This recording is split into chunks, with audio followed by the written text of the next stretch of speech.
Bonjour et bienvenue à tous. J'espère que vous allez bien. Donc on démarre avec un peu de retard. Voilà. Donc je vais inviter Cécile qui est mon invitée du jour. Alors Cécile.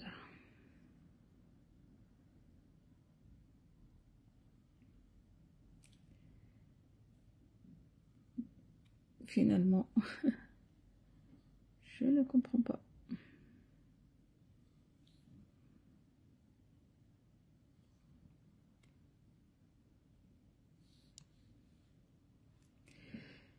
Cécile, est-ce que tu es là?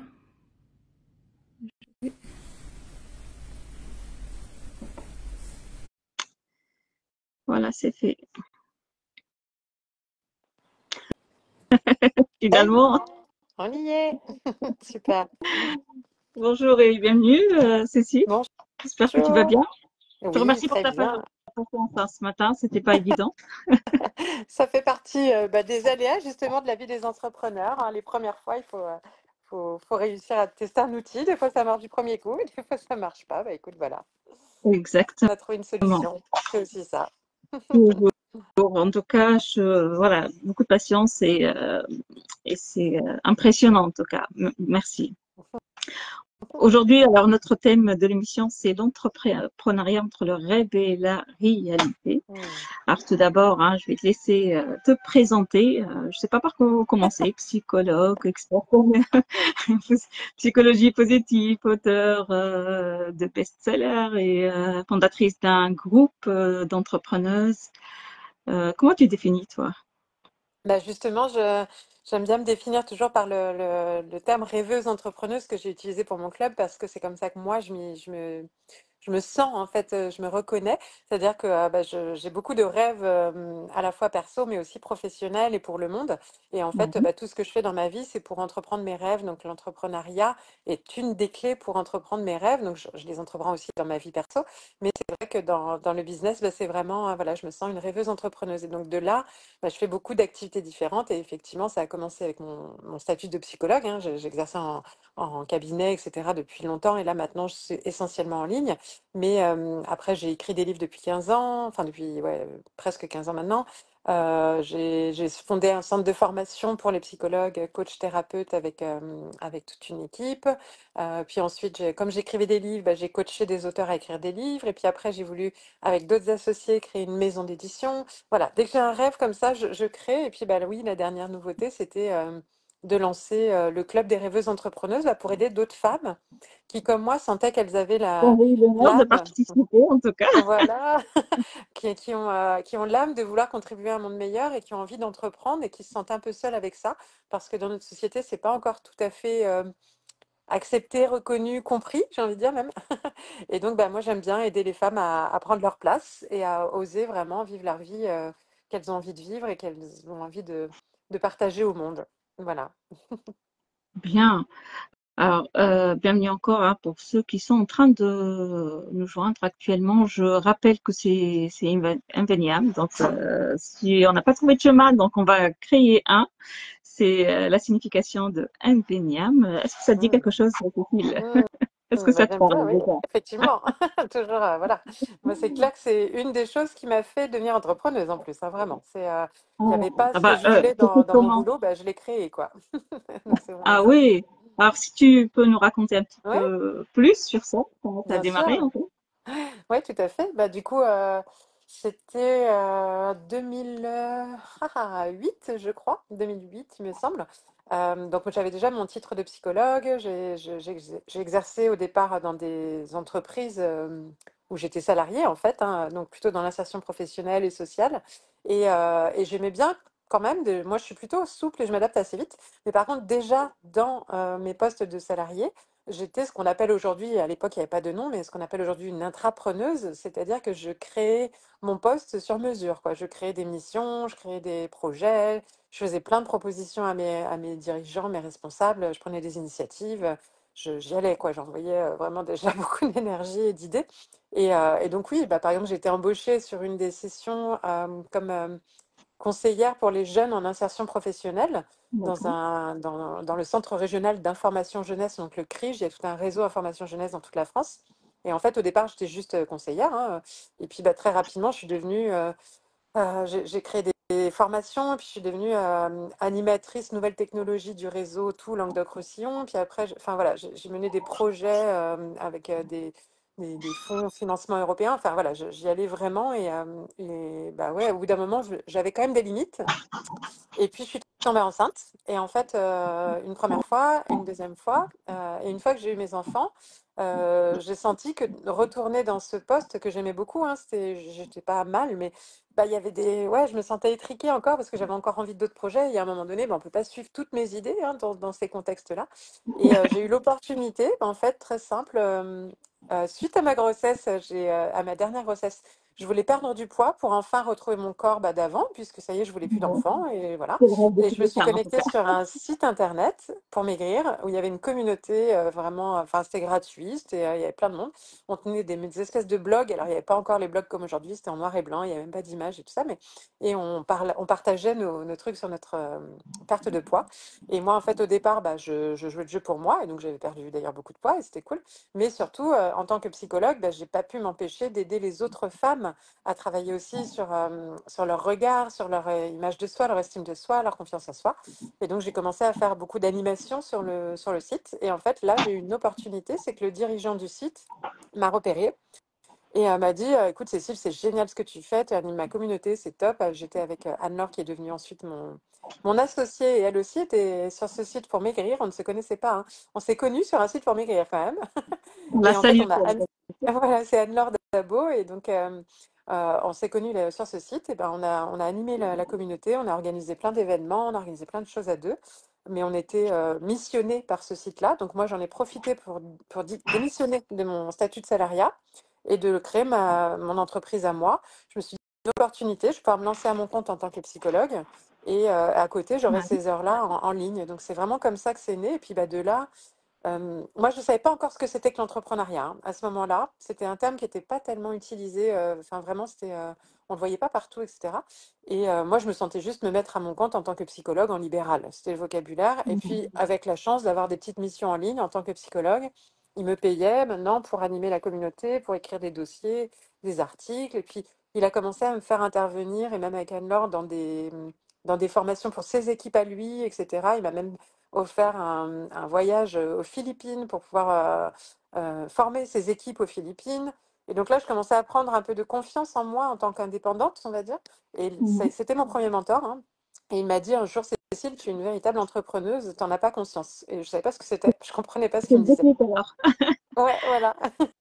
Tu sais, il y a le fameux truc inconsciemment compétent et après tu es consciemment compétent, etc. Là, j'étais vraiment inconsciemment compétente en tant qu'entrepreneuse, mais je l'étais. Ça, c'était une Mhm. certitude, juste je ne le savais pas. Et donc, bah, à force, on a développé plein de projets avec eux. Et puis, bah, moi, je créais encore des nouveaux trucs, des projets, des initiatives. On leur a organisé un regroupement national en France, etc.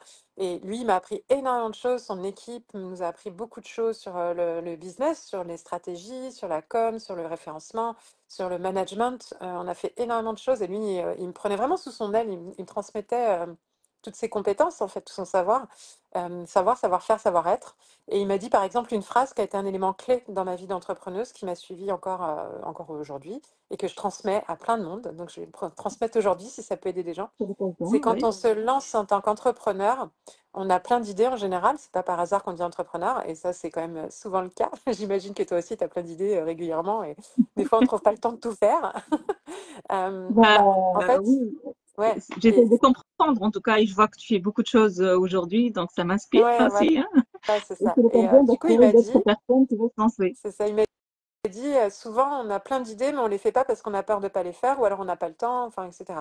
On a peur d'échouer, quoi. Enfin, tu vois, ou ça marche pas, ou des choses. Il m'a dit, Cécile, il faut que tu fasses toutes les idées que tu as en tête, parce que sur 10 idées, il y en aura qu'une seule qui fonctionnera de façon géniale, en fait. Il y en aura dès le départ.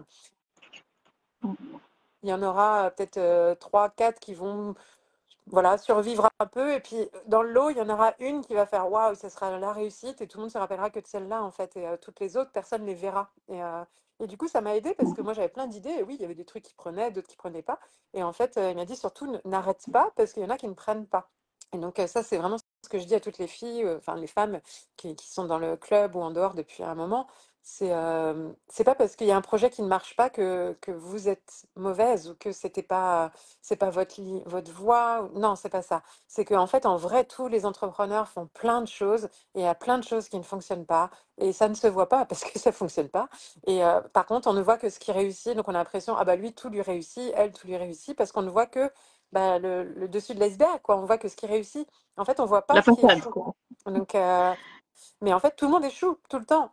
Et c'est l'état d'esprit où il faut se dire, il faut échouer pour réussir quelque part parce que si je fais pas mes 10 projets, quitte à ce qu'il y en ait 9 qui échouent, je n'aurai pas enfin, celui qui va réussir parce que du coup, je vais arrêter en fait. Donc, il faut pas arrêter, il faut continuer et se dire, bah, ok, si ça marche pas, c'est que c'est pas le bon ou j'ai pas fait de la bonne façon et je vais chercher et je continue et je suis mes idées, mon instinct, ma joie et au bout d'un moment, boum, il y a un truc qui arrive, ça marche et on ne sait pas pourquoi. Et voilà. Donc, Et on continue surtout. on continue. Alors, si j'ai bien compris, ta porte d'entrée vers ce monde d'entrepreneuriat, c'est le fait d'être psychologue. Hum, on va dire que j'ai utilisé ça, mais ouais, sur le site, c'était alors psychologue, mais surtout leaduse. Bon, pourquoi je te pose ces questions? J'étais Tu leaduse vas sur savoir, hein. cette communauté, c'est-à-dire que j'embarquais parce que ouais, Bah, ah, ça y est. euh, oui, parce que je voulais te poser la question, parce qu'il y a plein de psychologues, mais est-ce qu'ils sont tous des entrepreneurs Pas ou du tout, quelle est pas la du tout, différence? justement. Ouais, bonne question. Ouais, c'est pour ça que j'ai réagi en disant non, c'est pas parce que j'étais psychologue. Parce que Mhm. déjà, il n'y a pas besoin d'être psychologue pour être entrepreneuse et plein de psychologues ne sont pas entrepreneuses. Donc, c'est vraiment un autre statut. Et je pense que c'est vraiment plutôt cette capacité à être leaduse où dès que je suis arrivée sur la communauté, j'ai embarqué tout le monde avec moi à faire des jeux, des concours photos. Ça n'avait plus rien à voir avec mon fait d'être des psychologues. S'amuser tout en travaillant sur soi, oser passer à l'action. Tu vois, c'était plutôt un état d'esprit que j'avais déjà. Je crois qu'être entrepreneuse, c'est vraiment un état d'esprit. Tout le monde ne peut pas être Ouais. entrepreneur. En tout cas, il faut vraiment développer des compétences et de la confiance en soi. Ça se travaille. On dit souvent d'ailleurs que une des meilleures façons de faire du développement personnel, c'est de se lancer dans l'entrepreneuriat. Et je Ah, suis assez d'accord. Parce que ça nous fait forcément travailler sur nous. On est obligé, parce qu'à un moment donné, parler de soi, parler devant les autres, prendre la parole, etc., il faut quand même avoir confiance. Inviter les alors le autres à nous premier suivre dans pas, nos c'est idées, il faut créer quand son même avoir une propos, certaine confiance. Donc voilà, on est obligé de travailler sur ça, quoi. forcément. Est-ce que ça t'a aidé, ton métier de psychologue, à se lancer, Mhm. à oser, à passer à l'action, c'est qui n'est pas évident, hein, tout le Ouais. temps. Je pense pas du tout que mon métier de psychologue m'a aidé à me lancer en tant qu'entrepreneur. Je pense que ça m'a plutôt aidé dans certaines de mes activités en tant qu'entrepreneuse. C'est-à-dire Mhm. que en tant que formatrice, par exemple, et donc là c'est pas, j'aurais pu être salariée, tu vois, ou entrepreneuse, ça change rien. Là, le métier de psychologue, oui, m'aide vraiment, puisque en plus moi j'ai fait de la psychologie sociale, donc c'est la dynamique de groupe, etc. Donc ça me parle beaucoup. Comment on se sent individuellement au sein d'un groupe, et donc dans tout ce qui est atelier, formation, etc. Évidemment, là, j'en ai beaucoup utilisé. Ça m'a beaucoup servi dans mes activités de coach. Donc là, en tant que coach, la casquette et ma formation de psychologue m'a beaucoup servi puisque le coaching, pour moi, c'est un petit peu différent que la thérapie. Donc, c'est D'accord. amener des gens à atteindre leurs objectifs, les accompagner à atteindre leurs objectifs. Et parfois, ça nécessite de travailler un peu sur soi, un peu plus profondément. Et donc, ouais, à force, je pense que j'ai quand même développé un équilibre entre ces casquettes-là, parce que j'appelle ça un peu des casquettes. Mais par exemple, pour moi, l'entrepreneuriat, c'est aussi beaucoup le marketing, le référencement, c'est du relationnel, du réseautage. Et là, c'est pas forcément la casquette de psy qui a pris le dessus, quoi. C'est vraiment des compétences que j'avais, des attraits que j'avais. Moi, j'étais aussi très nouvelle technologie. C'est pour ça qu'une communauté en ligne pour maigrir, déjà, tu vois, tout le monde fait pas ça. Moi, déjà, ça me plaisait, un petit blog, c'était chouette. C'est vraiment aussi, voilà, moi, j'aime Internet, j'aime les réseaux en ligne, j'aime me connecter avec des gens, j'aime les outils, j'aime apprendre les outils. Je suis très à l'aise avec tous les outils. Et ça aussi, je pense que ça contribue dans une vie d'entrepreneur. Il faut quand même avoir Comme on dit souvent, l'entrepreneuriat, c'est 50% de notre métier et 50% du métier d'entrepreneur et qui inclut de la compta, de l'admin, du marketing, de, de la stratégie, du... Enfin voilà, il y a plein d'autres sous-métiers et tout ça, il faut apprendre à le faire et après apprendre à le déléguer. Et tout ça, c'est quelque chose qu'on n'a pas besoin à la base dans notre métier de départ. Donc tu vois, moi, en tant que psychologue, j'aurais pas eu besoin de tout ça si j'étais salariée. Maintenant, en tant que à mon compte, bah oui, il a fallu que je développe toutes ces compétences-là et moi, ça me passionne. Donc c'est facile, puisque quand on est passionné, bah, c'est toujours plus facile. Alors, est-ce que c'était facile à mettre en place pour développer tes compétences Mhm. en parallèle de ton activité? Comment tu Ouais, t'organises? T'es ouais, maman, ouais, ouais. si j'ai bien compris. Comment tu as Alors, je dirais pas que fait? c'est. Alors, je- on va dire qu'il y a deux choses. La notion de facilité est très relative, je pense, au plaisir et aux facilités qu'on peut avoir sur une compétence. Donc, il y a Ouais. certaines compétences que j'adore et que je peux y passer des heures et je suis dans le flow. Et donc, bah, du coup, pour moi, c'est facile, mais en vrai, c'est pas facile dans l'absolu pour tout le monde. C'est facile pour moi sur ces points-là. Mais il y a d'autres aspects où c'était pas facile. Et c'était pas forcément agréable, mais c'était nécessaire. Donc j'ai dû me forcer un peu plus. Par exemple, toute la charge administrative, c'est beaucoup moins mon kiff. Je sais le faire, mais c'est pas un plaisir. Mm. Donc j'ai fait des dossiers administratifs, j'ai appris la compta, j'ai appris tout ça. Moi j'aime les chiffres, donc ça c'était un peu plus facile, plus que l'écrit déjà, alors que je suis auteur d'ailleurs, mais l'auteur, écrire un livre, c'est pas pareil que l'auteur, enfin écrire des documents administratifs. Mais ça, je suis par contre très scolaire, très appliquée. J'apprends, je fais bien les choses, je suis assez perfectionniste. Donc, du coup, bah, j'ai appris à faire des dossiers efficaces, des contrats, des factures, des dossiers de financement, des choses comme ça. Mais ça, j'ai vraiment appris et là, c'était moins facile. Donc, c'était, voilà. Et après, sur la partie marketing, là, je crois que on n'a jamais fini d'apprendre. C'est-à-dire que ça change tout le temps. Il faut s'adapter tout le temps. Les technologies changent, les stratégies changent, les êtres humains changent face au marketing. Et donc ça, c'est quelque chose qui est sans fin. Donc c'est pas facile de se maintenir au courant tout le temps, d'être au fait de tout ce qui se fait, de ne pas se laisser happer par la vitesse de l'évolution de tout ça. Mais encore une fois, moi pour l'instant, en tous les cas, ça m'intéresse. Je pourrais pas dire que ça me passionne, c'est pas, mais ça m'intéresse. Je suis curieuse, ça m'amuse un peu parce qu'il y a une espèce de, c'est un gros casse-tête et moi j'aime les casse-têtes. Donc voilà, je le vois plus sur la côté stimulation intellectuelle. Voilà, ça me plaît. Après, des fois, j'avoue que c'est un peu fatigant, hein, c'est voilà, c'est pas toujours ce que je préfère. Alors que l'être humain, ça, c'est jamais fatigant pour moi. Animer des co-développements, des masterminds, des dîners visionnaires, enfin, dès qu'il y a que l'être humain, moi, la partie animation, formation, là, je m'éclate, c'est génial. Et ça, je sais même pas comment j'ai appris sur le terrain, j'ai appris là par ma faculté à regarder, observer comment les autres font et à voir ce qui me semble bon, à le reproduire, le tester, l'expérimenter, l'optimiser. Ça, c'est vraiment de l'expérimentation personnelle. Et puis bah, de constater que ça fonctionne. Et donc, je l'ai retransmis après et en faisant de la formation aux autres, bah, on développe encore plus ses propres compétences en fait. Moi, en formant d'autres à être formateur, ça m'a obligé à préciser les méthodologies que je mets en place sans même m'en rendre. Donc oui, je suis un peu plus devenue experte parce que j'ai aussi formé d'autres sur ce que moi j'ai appris. Et j'aime bien, je trouve qu'à chaque fois que je transmets ce que j'ai appris, j'ai l'impression que ça augmente encore plus mes compétences. Et pour moi, du coup, c'est plus facile même du coup de développer mes compétences quand après je sais que c'est au service d'autres. Donc voilà. Mais je pense que c'est vraiment propre à chacun. Et ce qui est facile pour moi ne le sera pas pour quelqu'un d'autre et inversement. Par contre, dans l'entrepreneuriat, c'est hyper important de découvrir qu'est-ce qui est facile pour moi, qu'est-ce qui ne l'est pas Bah et de justement, qu'est-ce savoir qui aller à est fond. facile Voilà, pour toi? Sophie? c'est ça. Et dans quoi j'ai envie de me mettre à fond, parce que même si je fais des heures, bah, je vois pas le temps passer. Et dans quoi c'est lourd et c'est chiant. Et dans ce cas-là, il faut apprendre à déléguer. Et c'est encore une autre compétence de l'entrepreneuriat que de savoir déléguer. C'est pas forcément évident. J'imagine. Alors, quelle est la difficulté que tu as rencontrée au début de ton carrière, Cécile? Mhm. C'était vraiment un Euh, défi pour toi. alors, je dirais au début, c'était de comprendre toute la partie marketing, tu vois, vraiment de comprendre comment ça fonctionne. C'est quoi tout le vocabulaire? C'est un monde à part en fait. Là, s'il y en a qui nous écoutent, qui sont déjà dedans, ça paraît évident, mais celles qui nous écoutent, les personnes qui nous écoutent et qui ne sont pas dans l'entrepreneuriat, si je parle de landing page, de lead, de capture, enfin voilà, c'est énormément enfin, de stratégie, enfin, il y a plein de, des, j'ai énormément appris de vocabulaire et au début, quand j'écoutais, je me disais, mais de quoi il parle? Je comprenais un mot sur deux. Bien sûr. Et donc, j'ai dû me baigner dans des réseaux, j'ai assisté à plein de conférences, j'ai regardé plein de vidéos, j'ai lu énormément de livres pour comprendre déjà et après pouvoir appliquer. Mais avant de pouvoir appliquer, il fallait déjà que je comprenne de quoi on parle.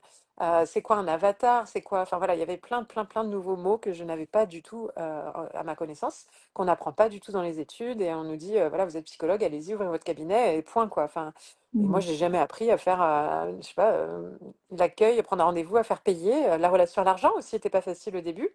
J'avais pas trop de difficultés à me faire payer Difficulté. quand même, mais, Mhm. mais je sentais que j'avais envie d'offrir beaucoup, comme beaucoup qui commencent, j'avais envie d'offrir mes services quoi, tout le temps, puisque j'avais l'impression que les gens n'avaient pas assez d'argent pour, puis que est-ce que je valais ce qui me donnait comme argent, enfin voilà. Après ça, je l'ai travaillé assez vite, et pareil, j'ai fait des coachings sur ma relation à l'argent, j'ai lu énormément de livres sur la relation à l'argent, beaucoup de vidéos, de discussions. Et ça évolue en permanence. Et ça aussi, je pense que ça évoluera toute ma vie parce que dès qu'on enlève une couche d'oignon, ben, il y en a une autre derrière. On voit d'autres blocages sur Il apparaît. l'argent. Et voilà. Donc, euh, ce que j'ai pas trop eu par rapport à d'autres qui l'ont beaucoup, c'était le syndrome de l'imposteur. Et je pense Oui. que c'est beaucoup grâce à mon mentor, justement le premier, qui m'a mis en confiance assez tôt. Il a tout de suite mis la lumière sur mes capacités et mes talents. Et du coup, il m'a dit, Cécile, tu iras loin, il faut que tu écrives ce livre parce que le monde en a besoin.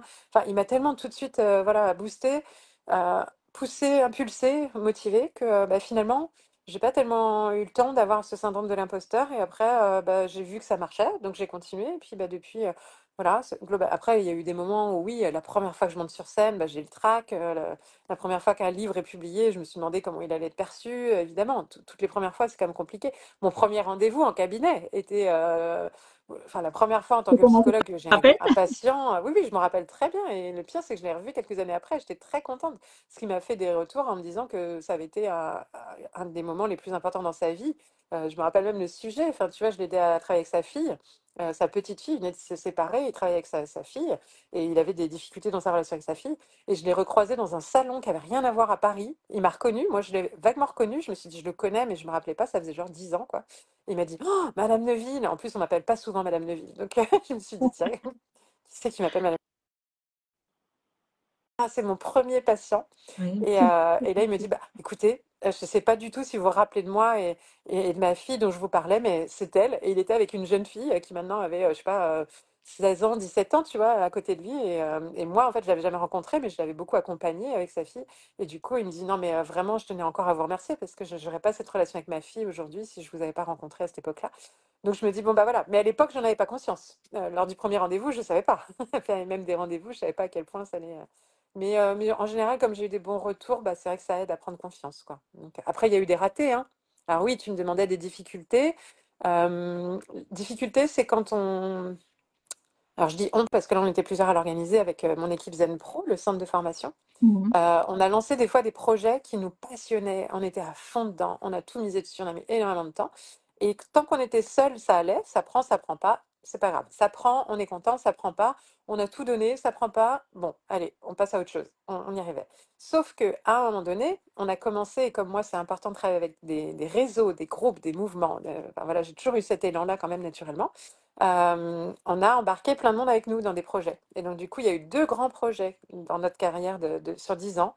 Deux grands projets au milieu de tous les autres qu'on réussit.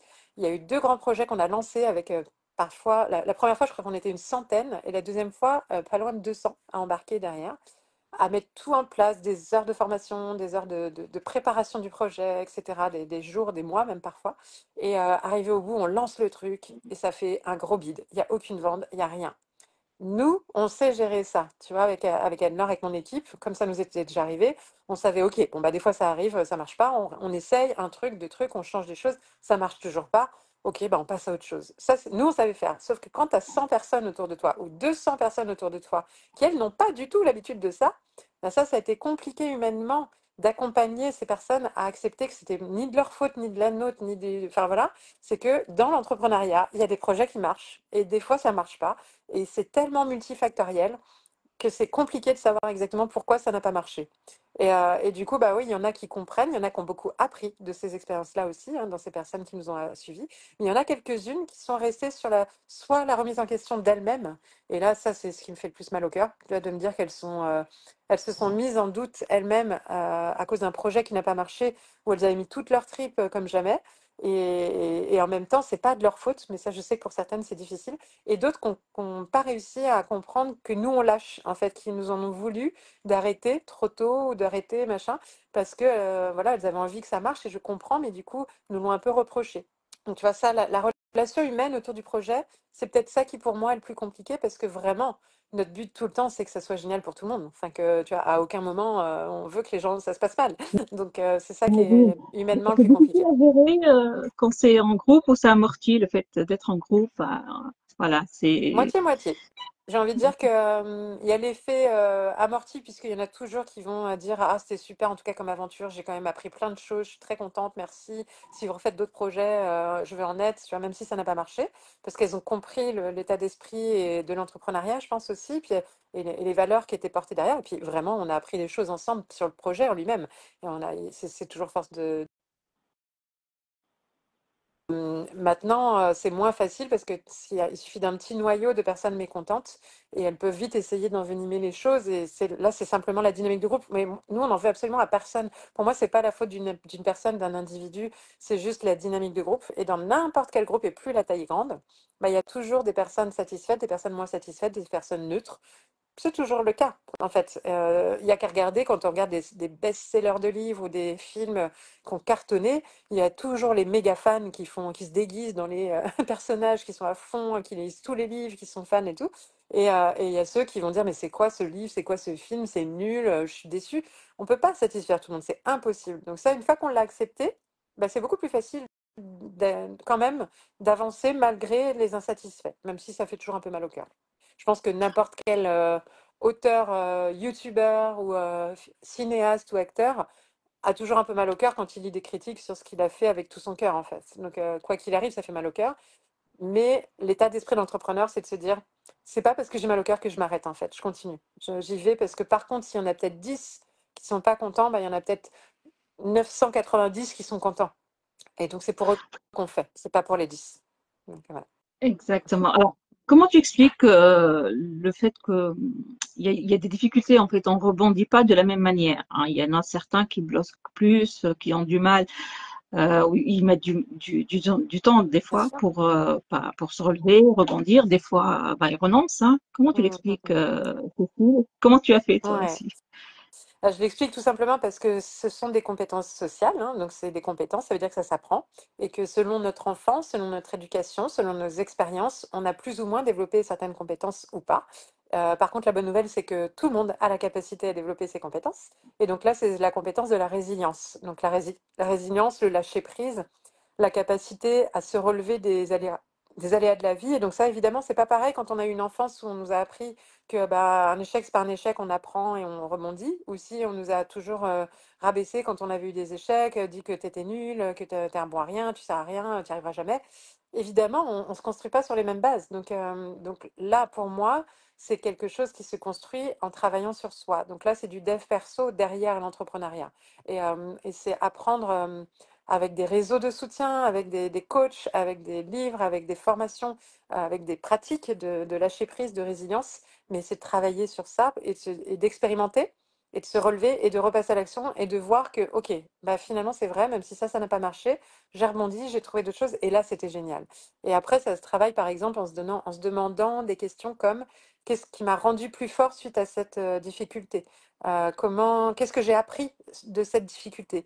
Avec quoi je repars qui va m'être utile pour la suite de cette difficulté. C'est ça la résilience. C'est pas être juste dans le fait, le constat et la plainte. Là, on n'avance pas.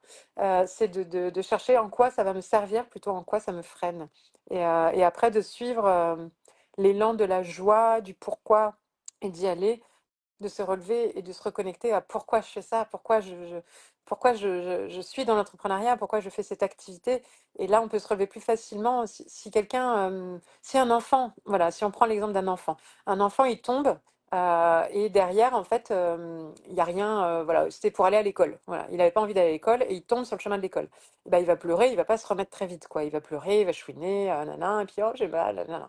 Bah, c'est un peu pareil. S'il n'y a pas de motivation positive derrière, on va mettre du temps à se relever. Par contre, si il tombe alors qu'il est sur le chemin pour aller à Euro Disney, hein, tu vois, il est dans la queue pour aller à Euro Disney. Je peux dire une chose, c'est qu'il se relève en 2 secondes et à aucun moment il pleure. Alors que c'est exactement le même truc. Où il va pleurer 2 secondes et puis on va lui dire allez viens, regarde, il y a Mickey là-bas. Et là d'un coup il va se relever et tant pis si son genou il saigne, il va être motivé. Bah, c'est une métaphore, mais c'est vraiment pour comprendre qu'on est pareil, nous, en tant qu'adultes. Moi, ce qui m'anime, c'est de contribuer à un monde meilleur, c'est d'aider les personnes, les femmes, les individus de façon générale, les entrepreneuses, les auteurs, selon mes activités, à s'épanouir, à prendre leur place, à se sentir bien, à trouver un équilibre dans leur vie, à être heureux. Moi, ma mission au quotidien, c'est de contribuer à plus de bonheur dans le monde, quoi, tu vois. Donc, c'est très large, mais ça se traduit au travers des livres, des formations, du réseau, de l'entrepreneuriat. Et, euh, et ça me porte, quoi. Quand j'ai un truc qui s'arrête, ben, je me dis, c'est pas grave, je continue, parce que la mission, elle n'est pas terminée. Par la porte, par la fenêtre, je continuerai encore et encore. Donc, ma motivation, elle est tellement forte, c'est Euro Disney tous les jours, quoi. La Donc, mieux au voilà. service des autres. Et c'est Voilà. formidable. Aujourd'hui, tu accompagnes qui, Ouais. Cécile? Tout le Mhm. monde ou spécialement Oui. les femmes? Alors aujourd'hui, j'ai 3 casquettes, principalement. Parce qu'après, j'ai des petites choses à droite à gauche, mais on va dire les 3 gros projets de ma carrière en ce moment, parce que ça a changé en plus en janvier. Donc en ce moment, bah, je continue à écrire des livres et j'ai repris ça. Ça faisait 3 ans que je n'écrivais plus. Donc moi, en tant qu'auteur, du coup, les personnes que j'accompagne, c'est les personnes qui aiment lire des livres de développement personnel. Donc là, Et j'adore pour les écrire, personnes qui j'adore nous transmettre. suivent, tu as déjà écrit 15 livres. C'est ça, il y en Mais a. pas de lettres. Précisément, j'ai publié 15 livres, mais en fait, j'en ai écrit plus qui ne sont pas encore tous publiés. Ah, Donc, parce qu'il y en a qui sont un peu perdus dans les méandres des fois des maisons d'édition et je suis encore en train d'essayer de les faire sortir. J'en ai un là qui va pas tarder à sortir, qui est vraiment sur la fin on est en train de faire la couverture et tout ça, mais qui va sortir dans quelques semaines. Voilà. Donc, en gros, j'en ai même écrit 17 en vrai. Et donc, il y en a 2 qui sont pas encore sortis. Mais ouais. Et ça, j'adore. Enfin, ça m'a la manqué sortie pendant de ton 2 ans. J'ai livre, pas ça sera écrit. pour quand? De quoi? Pardon. La sortie de ton livre, ça sera pour quand, du coup? Bah là, dès qu'on a terminé la mise en page et tout ça, donc bah, moi j'ai bon espoir pour le début de l'été, là. Je pense que début juillet, on devrait pouvoir faire C'est quoi une le petite titre, sortie. du coup? Comme ça, pour les Et, personnes intéressées, qui et sont en plus, c'est un curieuses. livre écrit à 4 mains, donc avec Isabelle Servant, avec qui elle-même écrit des livres depuis longtemps, avec qui on a développé une relation professionnelle et surtout amicale maintenant depuis longtemps. Et aujourd'hui, en fait, on a écrit un livre depuis longtemps, qu'on a mis beaucoup de temps à écrire, et ça, c'était mon plus long livre, donc quand il va sortir, c'est une vraie célébration, qui s'appelle Inspiration, point d'exclamation. Inspirez-vous des parcours de 12 personnalités pour oser vivre votre vie. Donc, on a fait la biographie de 12 personnalités très connues comme Barack Obama, Mimi Mati, Jean-Jacques Goldman, Shakira. Enfin voilà, on a pris, mais aussi Marie Curie, des personnes qui ne sont même plus de ce monde, Sœur Emmanuelle. Voilà, on a étudié vraiment tout leur parcours Est-ce que tu et pourrais on a nous mis en dire avant. 2 points, 3 points communs entre ces personnalités, C'est ça, et bien Cécile? justement, on a mis en avant le point commun, et c'est surtout ça que c'est le même message que je suis en train de dire finalement depuis le début de cette interview, c'est que toutes et tous ont eu plein d'épreuves, de difficultés, d'obstacles, de freins qui auraient pu les arrêter, comme beaucoup s'arrêtent et qui ils n'ont jamais arrêté. C'est pour ça que c'est le oser vivre et oser se relever des difficultés, parce que bah, Jean-Jacques Goldman, ça a été les médias qui ont été contre lui à ses débuts. Mimi Mati, son handicap, on l'a empêché de passer à la télé pendant longtemps. En fait, on leur a tous fait des critiques. Danny Boone, il a été critiqué, etc. aussi tellement de fois. Mais Marie Curie, par exemple, c'était une femme à une époque où les femmes n'avaient pas le droit de prendre leur place. Sœur Emmanuelle, elle n'avait pas de fonds, elle voulait aider le monde, elle n'avait pas d'argent. Et donc, elle a quand même réussi à soulever des populations entières pour sauver le monde, quoi, enfin, pour contribuer à la pauvreté, etc. Donc, c'est des gens qui ont jamais lâché, qui ont un pourquoi très fort, une mission. Barack Obama, c'est quand même le président noir, quoi, aux États-Unis.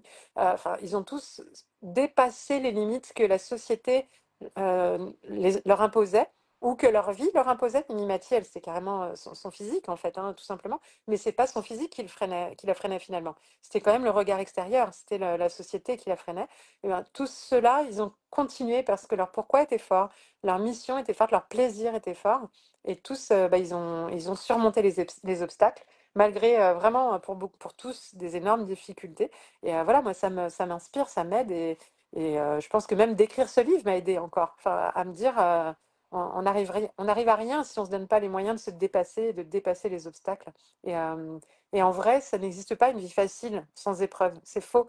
Donc c'est pour ça que je disais, la réussite, elle naît surtout de, pas que de nos facilités, elle naît surtout de notre capacité à surmonter les difficultés. Donc, euh, donc voilà, donc ce livre sortira très bientôt avec à la fois les biographies avec plein d'exemples, etc., des questions personnelles, des clés à la fin de chaque parcours de personnalité euh, pour se poser ces questions à soi-même. Et voilà, c'est un parcours de développement personnel aussi pour les lecteurs, mais inspiré de ces 12 personnalités. Alors, généralement, quand on discute avec des gens qui ils se disent ouais, c'est telle et telle personne, il a eu de la chance. Est-ce qu'il y a des Oui, facteurs qui aident ou c'est c'est juste vrai. une croyance, Alors, Cécile? déjà, moi, je crois pas en la chance, c'est sûr et certain. Il n'y a qu'à parler avec tous ceux qui ont réussi. Jamais ils diront, bah oui, j'ai eu de la chance. Ça, c'est faux. On n'a pas eu de la chance. On s'est donné les moyens. Ça, c'est une certitude. Pour moi, c'est la persévérance. Donc, la résilience dont je parlais tout à l'heure. La persévérance, c'est ne pas arrêter, justement, face aux difficultés, continuer encore et encore. Bien travailler son pourquoi tout le temps, le renouveler, voilà, sa motivation, son élan. Aller vers ce qui nous enthousiasme, vers la joie, ça c'est essentiel. Apprendre, apprendre, apprendre et encore apprendre à tous les niveaux, apprendre du leadership, apprendre des compétences marketing, apprendre sur nos propres compétences métiers. Moi, je me suis formée toute ma vie en tant que psychologue, coach, auteur. J'apprends tout le temps. J'apprends en tant qu'auteur. Je lis des livres sur comment créer mon livre en fait. Enfin, c'est tout le temps. J'apprends, j'apprends, j'apprends. Et après, je retransmets. Mais ça, c'est pas obligatoire tout de suite. Enfin, c'est pas obligatoire. Mais par contre, apprendre pour l'entrepreneuriat, c'est la base. Ne pas rester seul. Ça, c'est aussi un vrai conseil. Enfin, pareil, quand on parle avec tous ceux qui réussissent dans l'entrepreneuriat, ils n'étaient pas seuls, quoi. Ils ont tous eu des coachs, des mentors, des masterminds, des groupes, des réseaux, des collègues, des associés. Enfin, mais on n'est pas seul. On s'entoure. Et moi, c'est ce qui m'a fait créer. Bah, du coup, pour répondre à ta question, je reviens. Je me rends compte que j'ai pas répondu du coup au début de la question. Pas de souci. Les premières personnes que j'accompagne, donc c'est comment dire, les lecteurs avec mes propres livres. Et après, c'est les auteurs qui veulent écrire ce type de livre. Donc avec l'Académie Révolution et la maison d'édition Révolution, bah, on accompagne des personnes qui veulent écrire un livre pour inspirer le monde. Donc ça, j'adore. Donc là, c'est monsieur et madame tout le monde, hein. Là, j'ai pas un profil type. Mais par contre, la spécificité, ce sont des personnes qui rêvent d'écrire un livre, J'ai eu qui n'osent l'occasion pas. d'interviewer Séverine. Et ben voilà, tu vois, bah, on l'a accompagné, je l'ai accompagné et on l'a édité. Donc, ouais. Et du coup, bah, voilà, moi, c'est les personnes qui ont envie mais qui n'osent pas, j'ai envie de les aider à réaliser leurs rêves. Donc, ça, c'est déjà ça. Et ensuite, vraiment le matérialiser en publiant le livre, en le diffusant au plus grand monde. Ça, c'est la deuxième casquette. Et la troisième, aujourd'hui, bah, c'est le Club des rêveuses entrepreneuses. Et l'intention était justement, pour faire le lien avec ce que je disais juste avant, bah, de nous mettre en lien les unes avec les autres pour pas être seules face aux difficultés, aux épreuves, continuer retravailler sans arrêt sur sa vision, son mindset.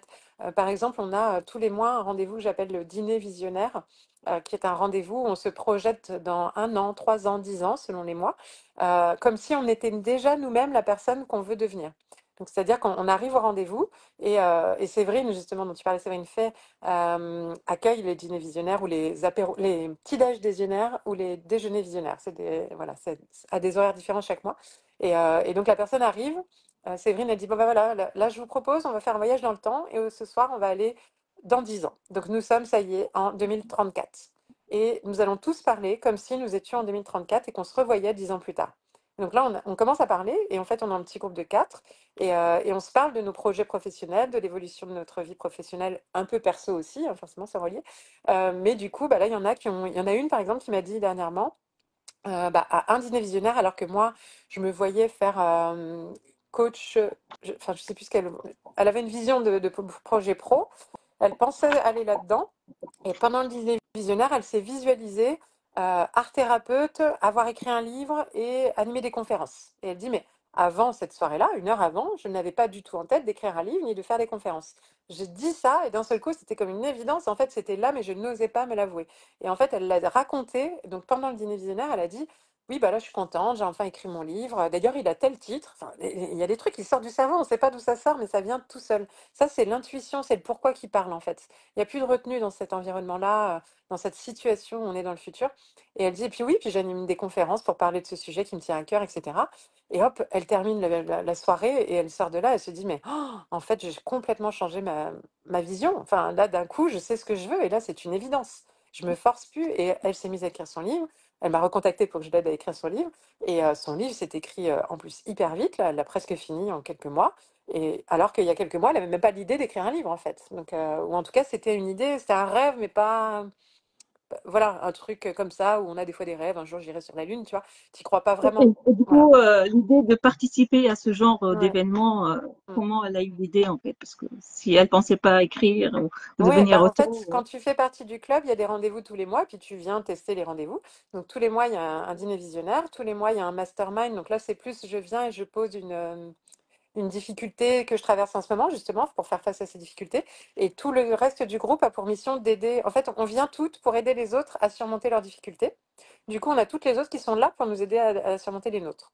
Donc moi, si je vais à un mastermind, j'écoute une personne qui me parle d'une difficulté et toutes, on fait un feedback et moi, je lui fais un feedback pour l'aider à la surmonter. Moi, à ta place, tu pourrais peut-être faire ça. Bah tiens, j'ai un outil qui pourrait t'aider. Mais vraiment, c'est génial ce que tu as fait. Je redonne de la confiance. Puis après, ça passe à la deuxième. Je lui donne mes feedbacks. La troisième. Puis quand c'est mon tour, moi, je pose ma difficulté. Et là, c'est les autres qui me donnent leur feedback, leurs clés. Et donc ça, c'est de l'entraide entre rêveuses entrepreneuses. Donc on a ce rendez-vous, celui-là. Et après, on a un atelier pour apprendre, apprendre, apprendre, comme je disais. Parfois de marketing, parfois de mindset, parfois de gestion du temps, parfois, voilà. Et en fait, elle est venue dans le club parce que elle connaissait mon énergie, je pense, au départ, et que l'idée de ne pas être seule, c'était important pour elle. Le tarif du club est vraiment très accessible. On est à 29 € par mois, donc c'était pas un frein financier. Elle s'est dit, OK, j'y vais et je vais découvrir ce qu'il y a.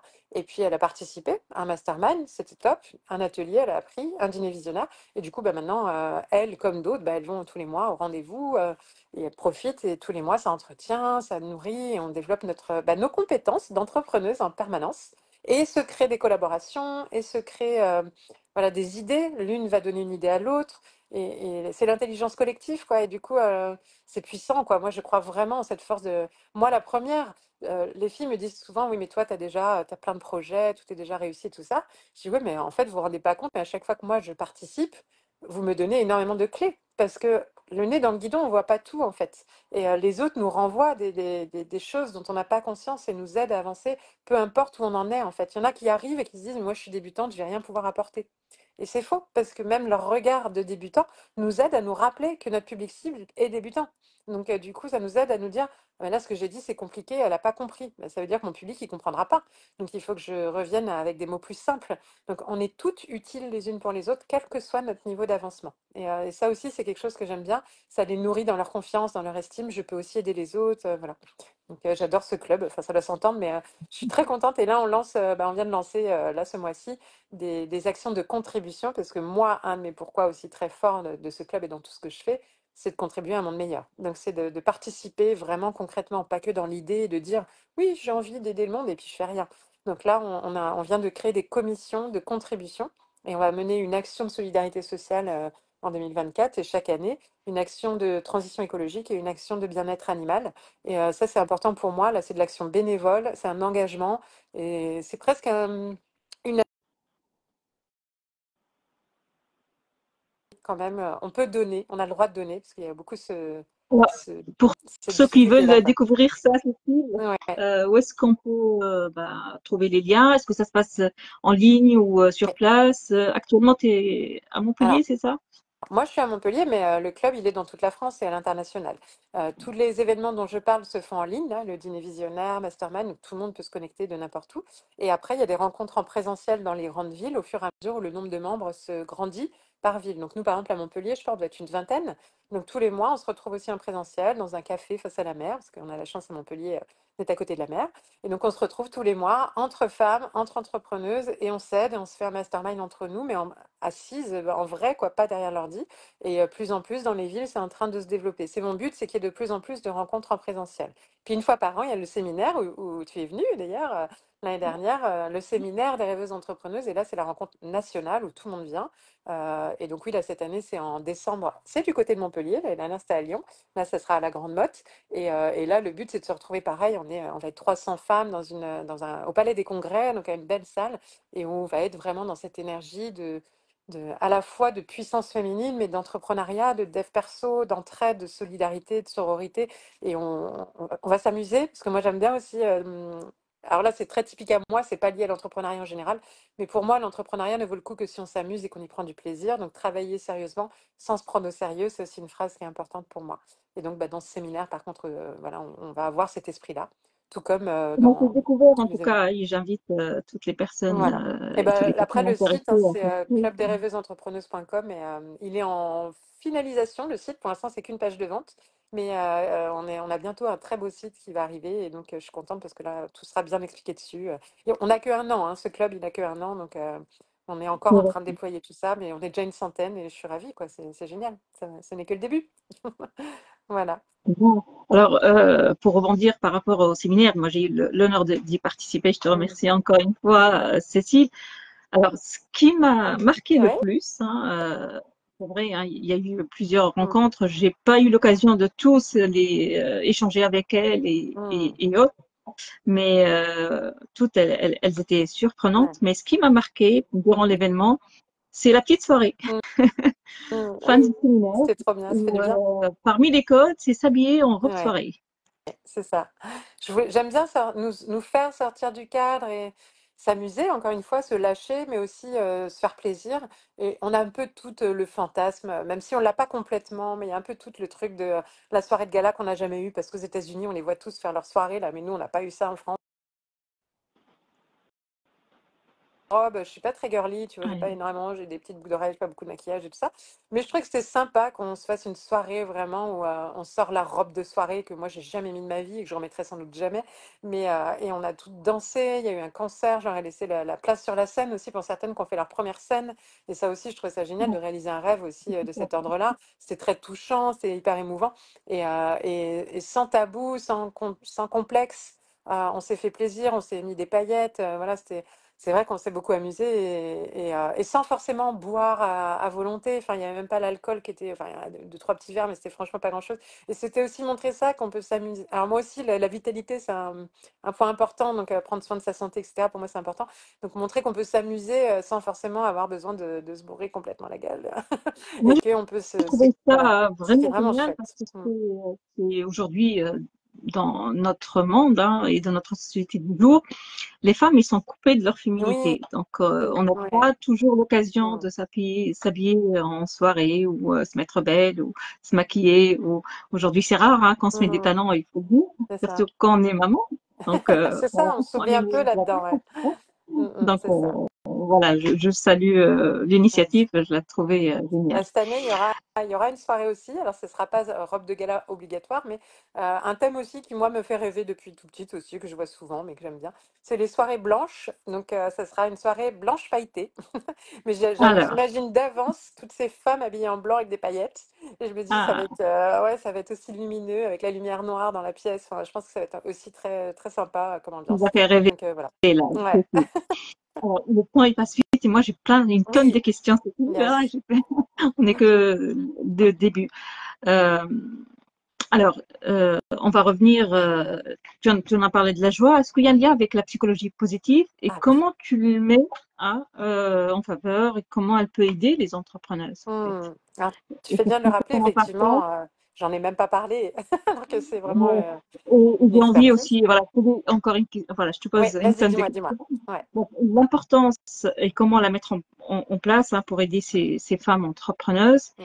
Et des fois, il y a des dérives aussi de cette psychologie positive qui mal soit interprétée ou Oui, comprise ou même mise en place. Hein, et il y a des dégâts aussi. Est-ce que tu pourras nous dire un peu plus sur oui, ça? bien sûr.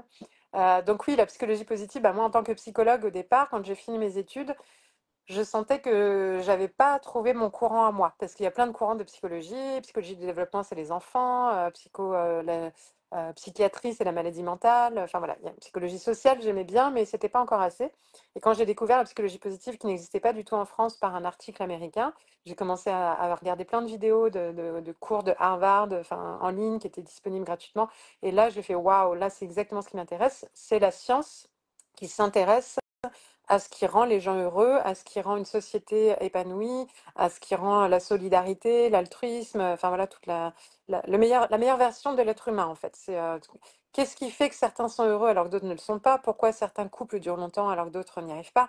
Pourquoi des entreprises arrivent à performer tout en ayant des salariés heureux alors que d'autres n'y arrivent pas?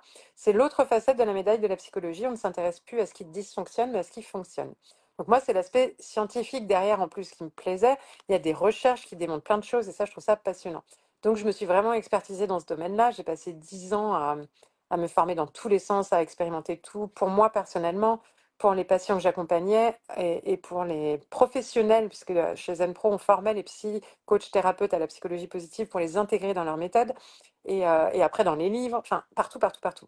Donc ça, c'est vraiment mon leitmotiv. Et dans l'entrepreneuriat, pour moi, c'est tout aussi utile, puisque la psychologie positive, finalement, c'est la science qui s'intéresse à, mais en ressort des éléments intéressants qu'on peut utiliser.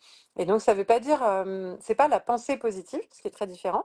Ce qui est souvent remis en question, c'est comme tu l'as dit, c'est que la psychologie positive est souvent mal comprise ou connue et pense que c'est la méthode Coué, je vais bien, tout va bien, il faut surtout pas se plaindre, la vie est belle, etc. Tout le monde est gentil. Ça, c'est vraiment du cliché, du stéréotype, mais c'est absolument pas la psychologie positive. Donc, c'est pas ça. La psychologie positive, c'est juste des recherches. Donc, il n'y a pas voilà. Par contre, dans les recherches, il y a des résultats et dans les résultats, par exemple, ils ont étudié positive pouvait être utile que si j'avais déjà au départ une bonne estime de moi. C'est-à-dire que si je crois déjà que je suis capable et que je me dis, allez Cécile, tu en es capable, tu vas y arriver, c'est du renforcement positif. Donc ça fonctionne. Par contre, si à la base, je n'ai pas confiance en moi et que je me dis, putain, je suis trop nulle, allez Cécile, tu vas y arriver, allez. Mais en fait, j'y crois pas, et bien là, c'est un effet pervers, au contraire, de me rabaisser mon estime de moi, puisque comme je n'y crois pas, je suis dans un état mauvais, et du coup, je me sens encore plus nulle de ne pas y arriver alors que j'essaie de me convaincre là où tout le monde, ça a l'air de marcher. Donc on se sent incapable. Et donc moi c'est ça que j'aime, c'est que ce sont des recherches qui valident si ça marche ou pas en fait. Donc ça c'est ça la psychologie positive, c'est pas juste être positif. Ceci dit, malgré tout, il y a quand même un fond de vérité derrière la croyance générale, c'est que des personnes positives réussissent mieux dans leur vie, ont des meilleures relations, sont en meilleure santé, et ça c'est prouvé par X, Y et 50 millions d'expériences. Donc c'est pas faux non plus. Seulement il faut pas juste se le convaincre, il faut le devenir, il faut apprendre à devenir positif. Et ça c'est du vocabulaire à retravailler, c'est de la perception à retravailler, c'est du mental, du mindset à retravailler. Et donc on parle souvent justement du mot mindset dans l'entrepreneuriat. Je ne sais pas pourquoi, on ne parle pas de ça en dehors, mais dans l'entrepreneuriat, c'est l'état d'esprit, on parle de mindset. Et donc, on dit un mindset positif. Et là, oui, c'est sûr que bah, la résilience, ça fait partie de cet état d'esprit positif. Être capable de dire j'ai eu une épreuve, je ne m'effondre pas, je ne suis pas nulle. C'est juste que j'ai une épreuve, ça n'a pas marché. Qu'est-ce que j'en retiens? Avec quoi je ressors de plus fort? Ça, c'est un mindset positif. Et d'ailleurs, les recherches de psychologie positive ont démontré que les personnes les plus heureuses sont des personnes qui ont réussi à trouver du sens dans leurs épreuves. Donc, du coup, voilà, tout fait lien. Et donc, oui, évidemment, avoir un état d'esprit positif, c'est développer son optimisme, y croire, avoir de l'espoir. On ne peut pas avancer si on ne croit pas qu'on va y arriver. C'est pas possible. Donc, enfin, on va pas y arriver, on va avoir des difficultés à y arriver. Donc, plus on développe son optimisme, sa joie de vivre, son sourire, le sourire est contagieux. Enfin, il y a plein de choses comme ça qui sont, oui, je suis convaincue et vraiment, c'est même pas convaincue, c'est prouvé quoi que voilà, on réussit mieux quand on est dans un état d'esprit positif et que on lâche pas, qu'on voilà. Après, il y a toujours des exceptions. La science n'est pas une vérité absolue. Ce sont des pourcentages, des statistiques. Et donc, on va dire si 60% des gens réussissent parce qu'ils sont positifs, parce qu'ils ont un mindset, la résilience, il y en a quand même encore 40% qui vont réussir en étant déprimés, en étant froid, distant, enfin tout ce qu'on veut, le contraire de l'optimiste, en étant pessimiste, je vais pas y arriver. Et puis en fait, ça marche parce qu'ils ont d'autres forces. Il n'y a pas que celle-là, il y en a d'autres. S'ils sont persévérants, intelligents, compétents, ils peuvent être tristes et méchants, ça marche en fait. Mais globalement, plus on va développer le positif, plus on va réussir, plus on va oser, plus on va apprendre, et plus on va être en bonne santé, donc on va durer longtemps, etc., etc. Et on va inspirer d'autres. On voit bien, il y a aussi des recherches sur le leadership. Les leaders les plus inspirants sont ceux qui rayonnent le plus de positif aussi. Donc c'est pas par hasard. Voilà, ils sont soit confiants, soit généreux, soit et pas forcément positifs dans le sens épanoui. Justement, je repense à Sœur Emmanuelle ou des Gandhi ou voilà, des gens qui ont eu des effets de foule sans moyens de médias, c'est pas de la communication marketing, ça n'a rien à voir, c'est leur leadership.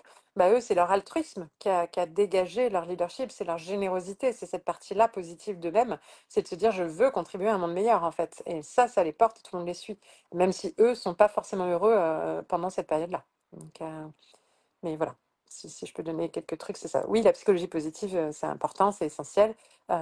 C'est pas la seule chose, mais ça fait partie des facteurs de réussite de l'entrepreneuriat.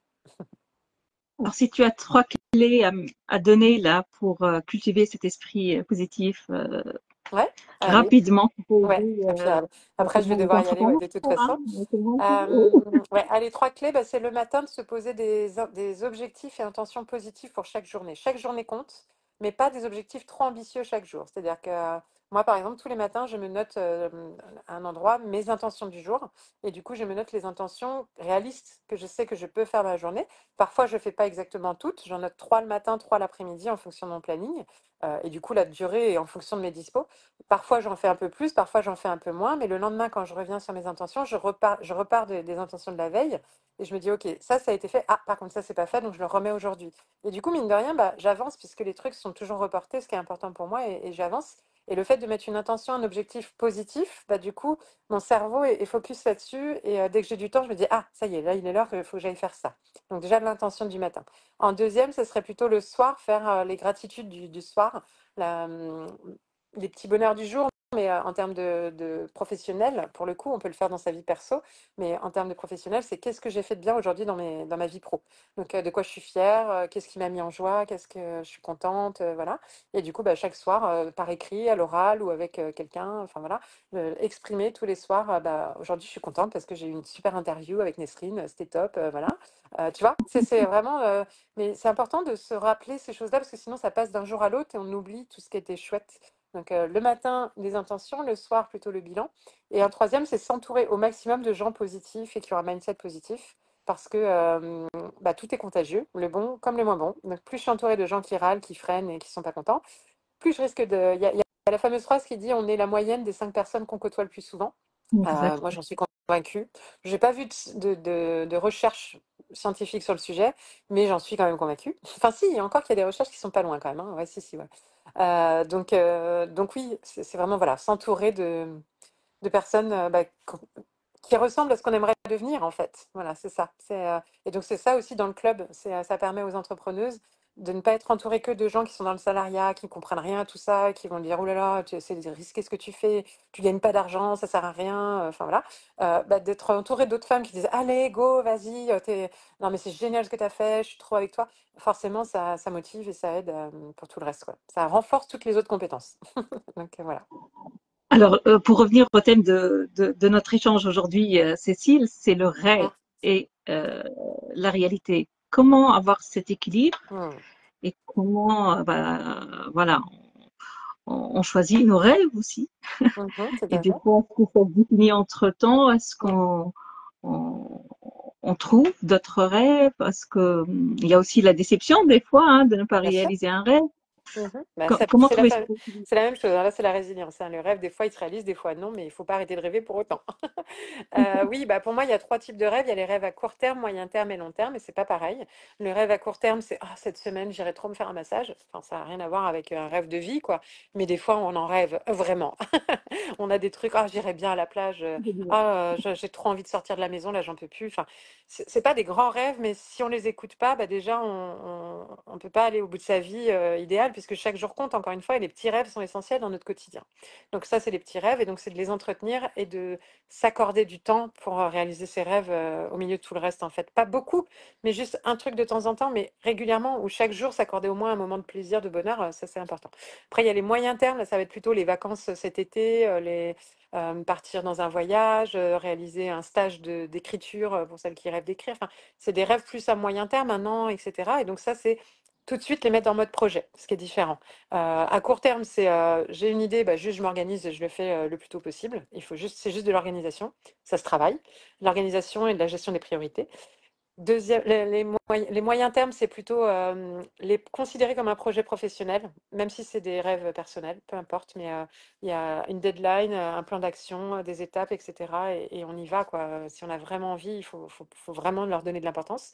Et les plus longs termes, donc là, c'est plutôt dans 10 ans, j'aimerais avoir, moi par exemple, dans 10 ans, j'aimerais avoir créé une fondation pour les femmes entrepreneuses, pouvoir investir dans dans des entreprises entrepreneuses. Bah là, c'est une vision. Je ne peux pas encore complètement mettre un plan d'action, mais je peux déjà toujours me la garder, l'entretenir et me dire à chaque fois que je peux, j'apprends des choses déjà pour ce futur projet et je me le mets dans un coin de ma tête, de mes ressources pour avancer dans cette direction-là. Mais ça s'entretient. Et ça, par exemple, dans les dîners visionnaires, c'est ça qu'on entretient. C'est les rêves à plus long terme. C'est de se dire, il ne faut pas qu'on les oublie parce que ça va vite arriver et si on ne les prépare pas maintenant, on ne les réalisera jamais. Donc ça se commence le plus tôt possible. Et souvent, on est surpris parce que ça arrive souvent beaucoup plus vite que ce qu'on pensait. Quand on commence à les connecter aujourd'hui, eh ben, ils arrivent plus vite. Donc, voilà. Alors, entre la réalité aussi d'entrepreneuse et mère au foyer, Mhm. comment ça se passe? Comment trouver son équilibre? Ouais. Est-ce que engager aussi toute la famille, le partenaire, ça compte pour Alors, oui et non. Mm. Ouais. Oui et non, c'est-à-dire les engager, non, mais les informer, ce qui est très différent. Ne pas rester dans le silence et qu'ils comprennent rien. Faut au moins leur expliquer parce que parfois on fait un cheminement, puis d'un coup on fait un truc, mais si eux ils n'ont pas eu le cheminement, ils comprennent pas ce qu'on fait. Donc si d'un seul coup je dis ah j'aimerais bien écrire un livre et j'y pense pendant des semaines et puis je vais à une visio sur les livres, sur le machin, puis d'un coup je me mets à réfléchir et puis je prends un rendez-vous et puis d'un coup j'arrive avec mon mari, je dis je vais m'inscrire pour un stage à 900 euros pour écrire un livre. S'il n'a pas suivi le cheminement, il va dire non mais ça va pas, on a autre chose à faire avec 900 euros. C'est pas possible. Par contre, si dès le départ on partage, on n'attend rien de l'autre, il faut rien attendre de l'autre. Il faut juste le tenir informé et pour qu'il comprenne au minimum et mieux qu'il soutienne, mais au moins qu'il comprenne. Là, en ce moment, je sens que j'ai envie d'écrire un livre. Ah tiens, j'ai participé à un masterclass. Alors, je sais pas si j'y arriverai un jour, mais je t'avoue que oh là là, ça me plairait, ça me plairait, ça me plairait. Il écoute, il a rien à dire. Et puis le jour, on dit, ah non, mais là, tu vois, là, on me propose un stage. Et tu vois, depuis le temps que j'ai ce rêve, je crois que c'est le moment pour moi. Qu'est-ce que t'en penses? Puis là, il va se dire, bah là, c'est pas juste 900 euros pour une lubie, c'est 900 euros pour un rêve, ce qui est pas pareil, en fait. Donc, c'est de parler aux autres, les informer, les enfants, leur expliquer. Ah, j'adore ce que je fais ci, je fais ça. Oh, bah, ce week-end, je vais partir et là, je vais pouvoir aider d'autres femmes dans un séminaire. Ça va être bien, je vais revenir, je vais être en forme. Bah, les enfants, ils sont moins abandonnés que juste maman, elle part, elle revient lundi, hein, les enfants. Voilà. Bah, les enfants, ah non, maman, reste ici. Donc, c'est parler, communiquer, expliquer à tous les âges. Ils peuvent comprendre, même s'ils ne comprennent pas tout, ils vont voir l'enthousiasme, ils vont voir que c'est important, ils vont comprendre l'élan. Donc, il faut partager aux autres. Mais attention de ne pas leur imposer des choses. C'est-à-dire, il faut quand même discuter, c'est un équilibre à avoir. Mais il ne faut pas se sacrifier. Et ça, c'est peut-être ça le plus dur. Je pense que c'est. On impose moins qu'on se sacrifie en général, les femmes, hein, malgré tout. Mais voilà, il faut trouver le juste équilibre entre les deux. Donc voilà. Je suis et cet désolée, mais je vais entretien? devoir y aller parce que j'ai un rendez-vous justement avec le club à 11 heures, une commission sur la transition écologique. Donc je ne vais pas pouvoir rester plus longtemps. Mais en tous les cas, c'est très sympa. Je Juste, te remercie. voilà, un rappel, où est-ce qu'on peut te Ouais. trouver, te Oui, suivre? alors moi, personnellement, avec toutes ces casquettes-là, donc pas mes activités, mais moi, c'est vraiment Facebook là où je suis le plus. Donc c'est Cécile Neuville sur Facebook. Là, je mets mes actus tous les jours. Ça convient. Donc déjà, voilà. Voilà. Et le site cécileneuville.com pour avoir les liens de mes différents, voilà, Académie Révolution, mes livres et Maison d'édition Révolution et le Club des rêveuses entrepreneuses. Tout est sur mon site cécileneuville.com. Voilà. Je Merci te à remercie toi. encore, Cécile, pour la Mm. patience, pour la générosité, hein, et on en parlera, j'espère, hein, dans d'autres interviews Oui, où j'aurai avec grand l'occasion de plaisir. vous poser des questions, Oui, parler de toi, ton auteur, l'accompagnement aussi des entrepreneuses, c'est ça. créer les réseaux et les Oui, événements. oui, c'est Au ça aussi. plaisir, Cécile. Merci encore Merci à et à toi. bientôt. Merci beaucoup. Au revoir. Bon courage. Voilà, c'était Cécile Neville, chers amis. J'espère que vous avez pu suivre ce live, hein. Donc, c'était le parcours inspirant de Cécile Neville que je tiens énormément à le partager avec vous, surtout qu'elle se définit comme rêveuse entrepreneuse. Voilà, on aura l'occasion de interviewer d'autres entrepreneurs, en tout cas. J'espère que vous apportez de la valeur, que vous avez eu quelques clés, hein, à mettre en place pour cultiver l'esprit positif, pour aussi oser et continuer de rêver surtout. Voilà, c'était tout pour aujourd'hui. Je vous remercie bien. N'hésitez pas à liker, partager, laisser des commentaires. Si vous avez des questions, n'hésitez pas aussi à faire quelques remarques, ça m'aiderait pour améliorer mon contenu. Voilà, c'était tout pour aujourd'hui. Nesrine Almaz avec vous. Au revoir.